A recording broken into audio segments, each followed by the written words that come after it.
है बीजेपी इसी हफ्ते घोषणा पत्र जारी कर सकती है। सूत्रों के हवाले से यह खबर आ रही है, बीजेपी नवरात्र में संकल्प पत्र जारी कर सकती है। बीजेपी ने राजनाथ सिंह जी की अध्यक्षता में 27 सदस्यीय घोषणा पत्र समिति बनाई है, जिसकी 2 बैठकें समाप्त हो चुकी हैं और कहीं ना कहीं इशारा इसी तरफ था जब राजनाथ सिंह जी ने भी राहुल जोशी जी से बात मांगी।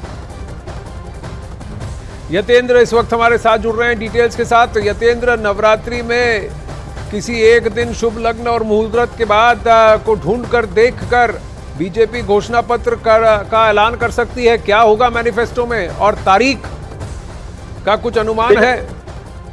बिल्कुल आनंद, मैनिफेस्टो की 2 बैठकें हो चुकी और माना जा रहा है कि एक अंतिम बैठक और होगी। उसके बाद नवरात्रों में किसी भी दिन बीजेपी अपने संकल्प पत्र को रिलीज कर सकती है। यानी कि संकल्प पत्र वही होगा जो प्रधानमंत्री मोदी अपने भाषण में कहते हुए हैं, जो उनकी सरकार का संकल्प भी है कि इसमें महिला, युवा, गरीब और किसान इनका बीजेपी आगे बढ़ेगी और जो मोदी सरकार का तीसरा कार्यकाल होगा तो वो ऐसी घोषणाओं पर बात करेगी जो पूरी की जा सके। यानी कि केवल जो घोषणा पत्र होगा वो चुनावी वादे बनकर न रह जाए, वो धरातल पर भी उतरा। इस तरह का संकल्प पत्र बीजेपी इन महिला, युवा, गरीब और किसानों को ध्यान में रखते हुए लाएगी और सांस्कृतिक राष्ट्रवाद पर भी इसके अलावा फोकस रहेगा। और संकल्प पत्र की थीम है मोदी की गारंटी और विकसित भारत 2047। जो प्रधानमंत्री मोदी बार बार कहते हैं कि विकसित भारत 2047 में कैसा होगा, उसकी तस्वीर इस संकल्प पत्र के नाम से यानी कि मोदी की गारंटी के नाम से रिलीज की जाएगी। नवरात्रों में पहले दिन या लास्ट के दिन, किसी भी दिन, यानी कि हर दिन शुभ होता है नवरात्रों का, किसी भी दिन बीजेपी मैनिफेस्टो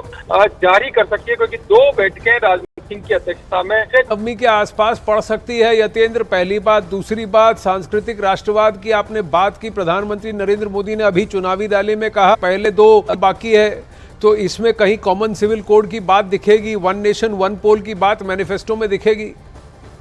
सामने आ सकते हैं कि अगर तीसरी बार सरकार बनेगी। आनंद, जो आप कह रहे हैं कि इस तरह के फैसले भी इसमें जिक्र हो सकता है। और इसके साथ जो बात संकल्प पत्र की रिलीज की बात है कि किस डेट को होगी, तो माना यही जा रहा है, जो सूत्र दावा कर रहे हैं, संकेत कर रहे हैं कि रामनवमी के दिन इसका ऐलान किया जा सकता है। संकल्प पत्र को जनता के सामने, देश की जनता के सामने रखा जा सकता है। हालांकि अभी तक डेट फाइनल नहीं की गई है, लेकिन माना यही जा रहा है कि रामनवमी, क्योंकि अभी भव्य राम मंदिर का निर्माण पूरे देश भर ने, दुनिया ने देखा, चलो की जो इंतजार खत्म हुआ भगवान राम के मंदिर के लिए, कहते में यही माना जा रहा है रामनवमी के दिन जो बड़ा शुभ दिन है, उस दिन ये घोषणा की जा सकती है। और क्योंकि पूरे देश भर से सुझाव लिए गए हैं, जो आप बात कर रहे हैं उसमें जो 1.5 लाख से ज्यादा वीडियो के माध्यम से सुझाव आए हैं, 40,000 से ज्यादा नमो ऐप के माध्यम से सुझाव आए हैं, और टोटल बात करें तो 5 लाख से ज्यादा सुझाव पत्र बीजेपी को मिले हैं पूरे देश भर के युवाओं से, किसानों से, महिलाओं से, कि वो सुझाव पत्र में जो संकल्प पत्र बीजेपी का, उसमें क्या चाहते हैं मोदी सरकार करना चाहिए। हो चुकी है, अभी एक बैठक और होनी बाकी है,